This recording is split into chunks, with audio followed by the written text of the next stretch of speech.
I don't have any basketball anecdotes. I played. So I have only cricket. I played cricket a lot. So I don't know how many of you know about cricket. You all think it is some kind of a baseball. But actually, baseball came out of cricket. Thank you, and I congratulate all of you. And as you said, my name is Sudarsan Rachuri.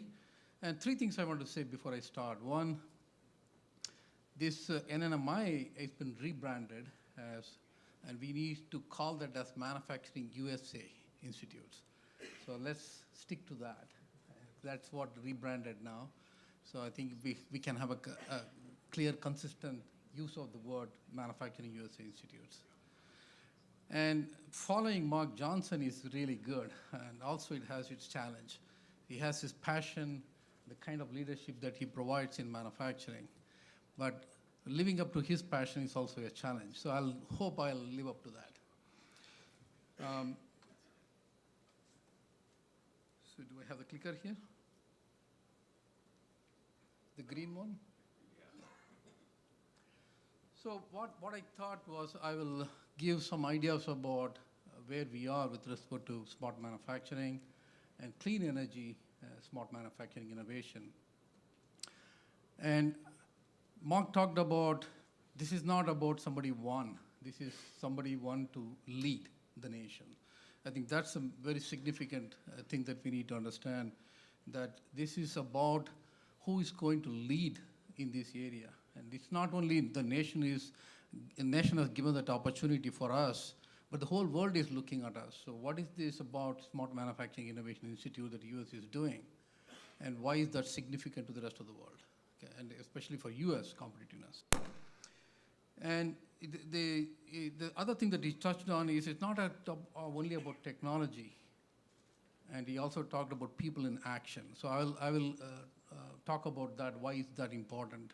It's not, in fact, the question about how are we going to attract more people into manufacturing jobs, it's about that. And how do you make these people in action in manufacturing? And he also talked about some of the things about the multiplier effect and why this smart manufacturing is different from the rest of the challenge that we have in terms of composite manufacturing, or it could be about 3D printing. It is about a particular focus area.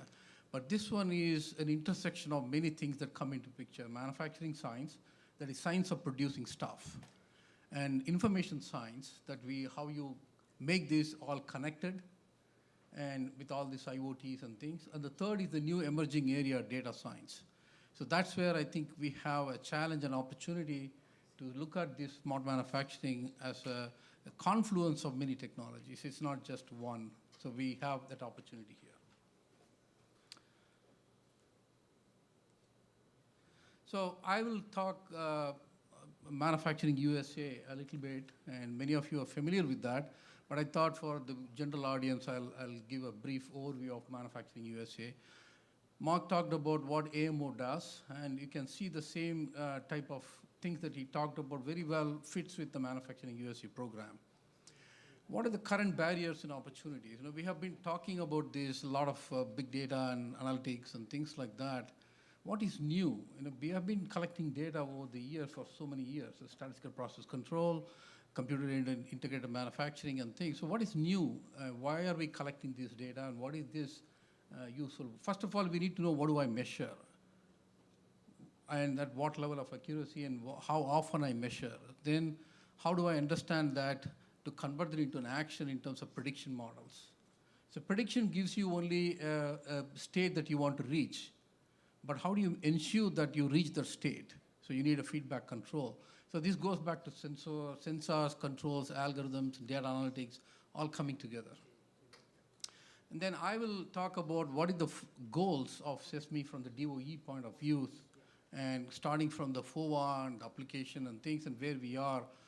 My job as a program manager for this is make sure that you are successful.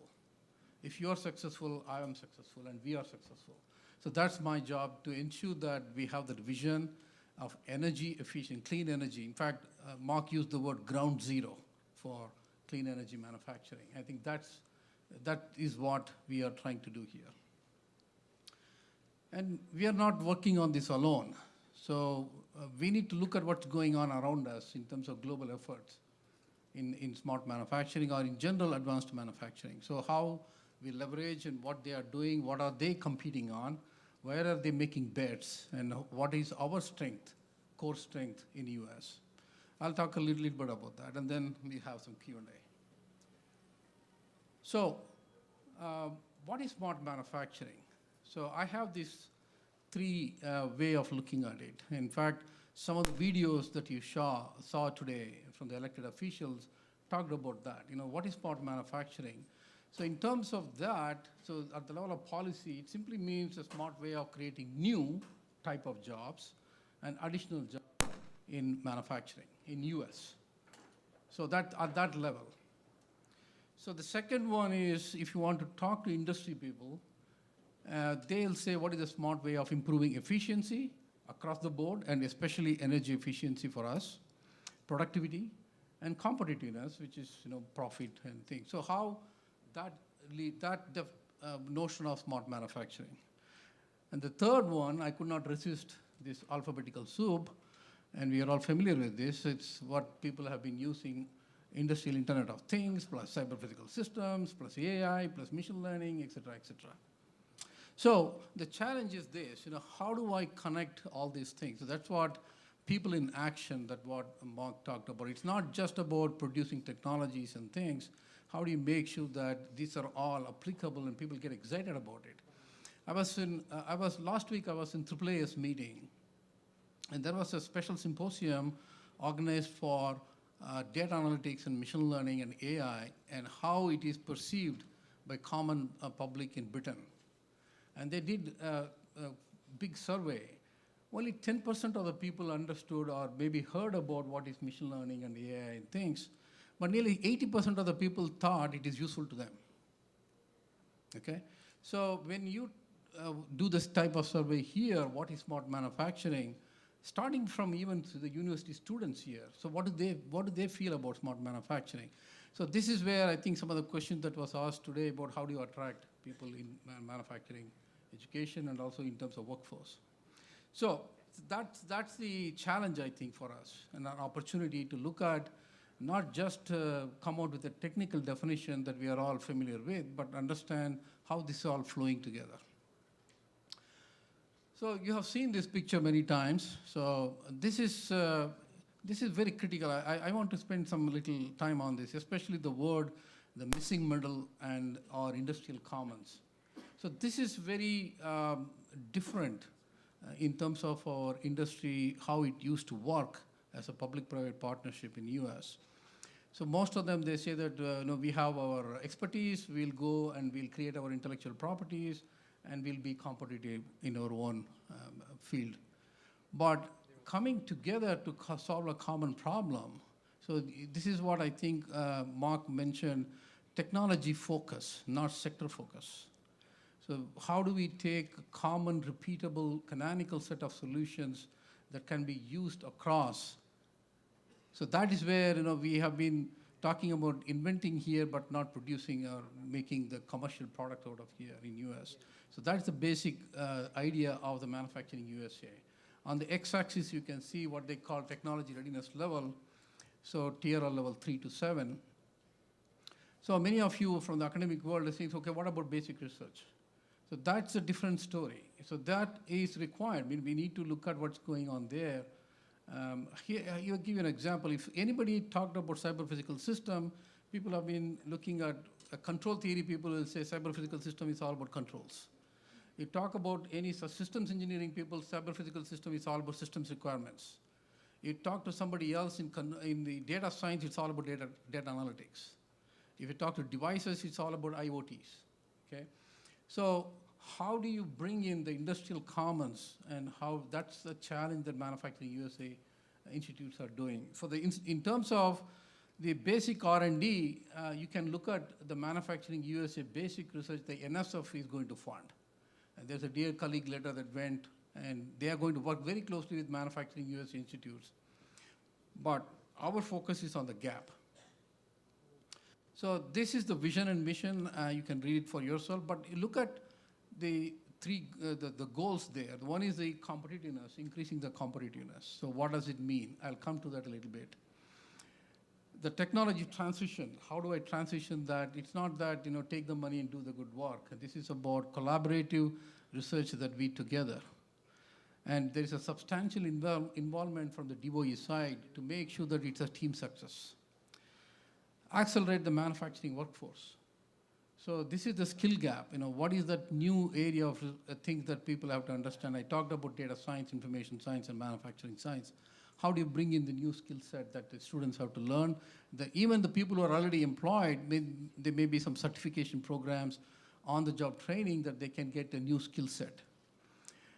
And ensure the stable and sustainable. So this is, as you know, this is for 5 years from the government funding, and then the institute has to stand on its own.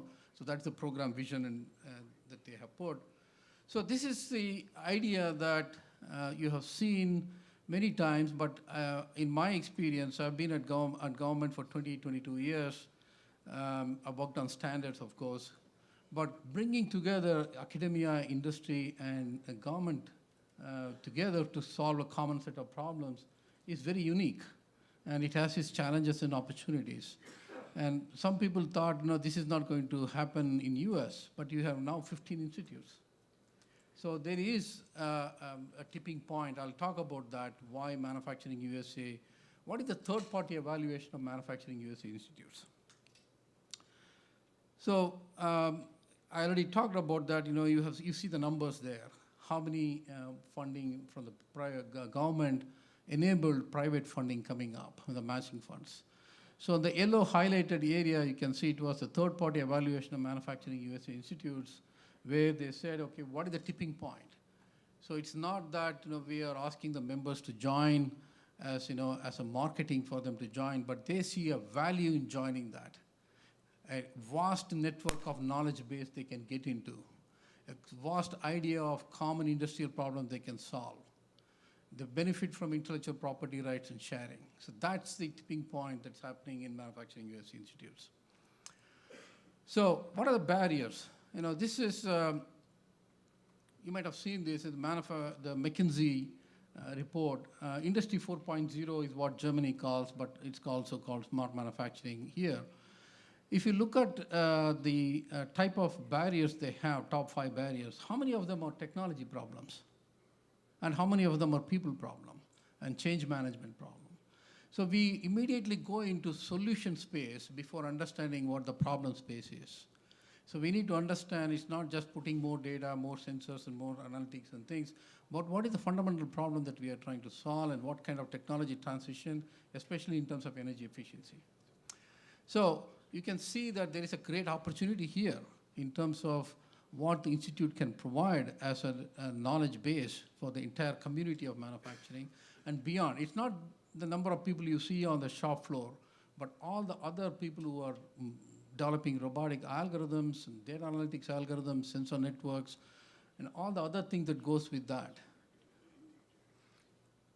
So the 2011, I think this is interesting. The 2011 McKinsey had what they had, age of data analytics and computing and data-driven world.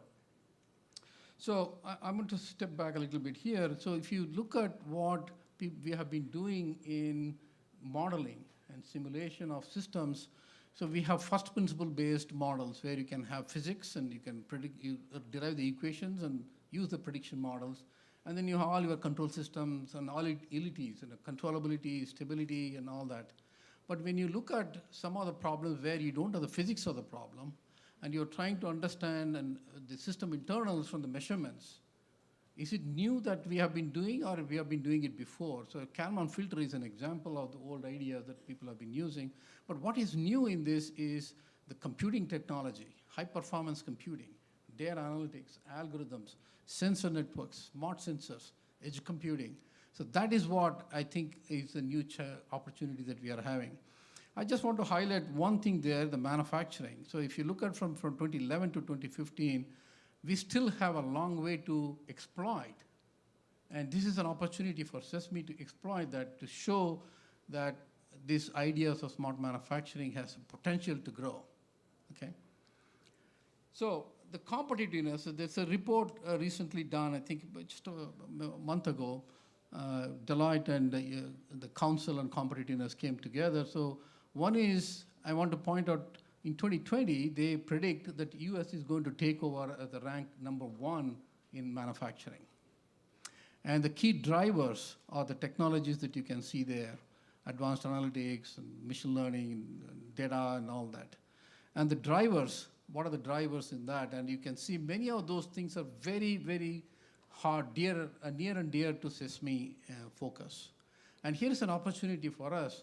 How do we make our institute be a major source of technology transition to enable US to take that leadership role in 2020? So here is what we have a great opportunity to bring in all right-minded people, all technology-focused people, and plus the people in action that we talked about. And the #1 on that is talent, actually. So what are the goals? So I have this idea that how do I play a role as a program manager, and how can I help you so that I can help the organization grow? So many people are familiar with these questions. This comes from DARPA Heilmeier questions. Okay, so before we get into any developing this technology and technology roadmap and things, so these are the very hard questions that we need to ask. So before jumping into solution domain, we need to ask, what is the problem you are trying to solve? Why is it hard? How is it solved today, and what are the barriers? So we looked at some of the barriers that just a few minutes ago. What is new innovative approach? This is not just system integration. We have the existing technology, slap together everything, and then we have it. But what is the new in this? What is the new innovative ideas? And what is the critical goals for the institutes, and who will benefit? That's where exactly the members-driven and industry-driven things that and even the students that we talked quite a bit about. What is a measure of success? And somebody asked, actually, how do you feel yourself in the next year? What is that you want to show as a success story in the next year? So you can see the rest of the things, what are the risk and payoffs and things. So the word risk being, it's a very important thing. We need to take risk, and the greatest risk, all this saying, the greatest risk is not taking any risk. So we need to take calculated risks in terms of understanding what is the long-term, mid-term, and short-term effects on how we do in smart manufacturing. So I'm going to spend a few minutes about what are the focus areas could be as a suggestion to the Sesame is R&D, that's it, RD&D test in terms of the test beds, infrastructure requirements, process modeling, and all that you have seen quite a bit. And in terms of technology, so this is where this IT and OT integration, information technology and operations technology coming together. So this is not the same old story that it's another IT investment. This is actually solving operations technology combined with IT. And the third pillar to that is the workforce development, the certification, certifying the certifiers, skill gap analysis. How do you make the next generation of people more excited in joining manufacturing jobs? I think you talked about, it's not about manufacturing jobs in terms of traditionally we are understanding, but it's a very smart way of connecting things, okay? So the goals and efforts in smart manufacturing, we can look at some of the things that how industries, you might have seen these reports, A lot of these reports are written about, this IoT business is going to be this many trillion, et cetera, et cetera. So these two things that caught my attention, this is something similar to PDCA cycle, Deming-Shewhart cycle, plan, do, check, act, or we can call it now plan, do, measure, and improve. So how do we make sure that we have the planning of the manufacturing and the doing and implementing things, and then measure that and then improve the efficiency of the manufacturing? So we need to have some kind of a reference model. I think Jim will be talking about it much more than myself. So how do we understand the different layers, starting from the physical layer to the actual enterprise layer, data layer, and different layers that we need to have, and how these components come together? Because we are talking about how IT/OT integration, software-defined objects, high-performance computing, and things. And then the middle vertical ones are the enabling standards and protocols and technologies that we need to have. Cybersecurity has been mentioned as an important aspect. Standards and protocols is another important aspect. So you have seen some of these other efforts, reference architecture by Germans. This is another internet reference architecture by Industrial Consortium. So similar ideas, you know. And a lot of standardization effect. One of the things that I have not put there is the 50,000 standard that Mark mentioned in terms of energy management. So this, you can read for yourself why this is important for smart manufacturing, because we are talking about different technologies coming together. Standard play a very important role here. So I'll stop with this. I think Ray asked me, what do you think about the value proposition to the repeatable and cost-effective solutions? So this, I borrowed it from Donald Stokes. He had this, I think Brookings Institute, he wrote this, what he called Pasture's Quadrant. On the x-axis, you have inspired by, you know, the consideration of use and value. On the y-axis, you can say the repeatable and cost-effective solutions. So if you say it is exploratory, you're doing purely exploratory projects. You know, you are trying to understand what it is and just doing some projects of that nature. On the Edison quadrant, you have a good value, but you're still not able to reduce the cost and scale it up, and you are not able to understand the repeatability of the solutions. On the Niels Bohr quadrant, you have very good understanding of the repeatability and but you have not understood the value yet, because it's not widely used because various reasons. But you want to be in the Pasture's quadrant. So the way that he wrote that, when he wrote that Pasture's quadrant, Pasteur, he came out with these antibiotics. You know, it not only understood the biology, the basic science and things, but it saved so many lives during World War. In Bohr's model, you have an understanding of all those, but it was not used as in the level. Now we have quantum computing. But in Edison, he had understood many things and how it works, but he didn't know why it works sometimes.